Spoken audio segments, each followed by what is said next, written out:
Birthday పార్టీలైనా, పెళ్లి వేడుకలైనా, సాంప్రదాయ పండుగలైనా, ఇలా ఏ సంబరాలలోనైనా ఆహారం మరియు డెకరేషన్ తప్పనిసరి అంశాలు. మన సంబరాలను అందంగా జరుపుకోవడానికి, అతిథులకు తనివి తీరా ఆస్వాదించడానికి వివిధ రకాల వంటకాలు ఏర్పాటుకు మన లక్షలాది రూపాయలు ఖర్చు పెడతాం.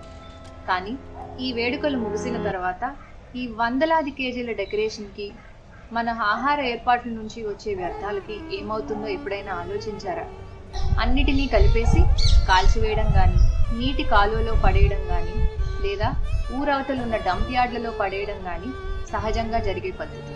అంటే మన వేడుకల నుంచి వచ్చే వ్యర్థాలే మనం తాగే నీటిని, పీల్చే గాలిని, తినే తిండిని కలుషితం చేస్తున్నాయన్నమాట. ఆశ్చర్యంగా ఉంది కదూ. కానీ ఇలాంటి హానికరమైన పరిణామాలకు తోడ్పడేలాగా వేడుకలను జరుపుకోవడం మన ఉద్దేశం కాదు కదా. తెలియకో ఆలోచించకో అయ్యో ఇలా చేశామేంటి అని బాధపడుతున్నారా? గతం గతహ అన్నారు పెద్దలు. ఇకపై జరుపుకోబోయే వేడుకలను ఇంకొంచెం బాధ్యతావహితంగా జరుపుకోవాలని ఆశిస్తున్నారా? మీ ఆశను నిజం చేయడానికే మేమున్నాము. మీరు చేయాల్సిందల్లా మీ వేడుకకు 2 వారాల ముందు ఈ నంబరుపై కాల్ చేసి మీ వేడుక యొక్క వివరాలు మాకు అందజేయండి. మీ వేడుక ముగిసిన తర్వాత మీ డెకరేషన్ వ్యర్థాలను, ఇతర బయోడిగ్రేడబుల్ వ్యర్థాలను మేము తీసుకొని మా ఆశ్రయంలో ఎరువుగా మారుస్తాం. వేడుకలలో బయోడిగ్రేడబుల్ వ్యర్థాలను విడిగా సేకరించడం ఎలా అని ఆలోచిస్తున్నారా?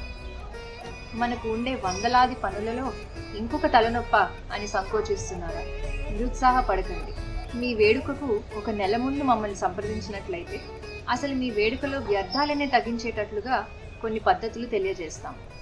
అదే కాకుండా మీ వేడుక రోజు వ్యర్థాలను విడివిడిగా సేకరించడానికి మా టీంని పంపించి సహాయం అందజేస్తాం. మీకు ఎటువంటి అదనపు భారం పెంచకుండా ప్రకృతిని మెప్పించడమే మా ధ్యేయం. మా ధ్యేయం మీకు నచ్చితే మీ స్నేహితులకు, చుట్టాలకి కూడా మా గురించి తెలియజేయండి.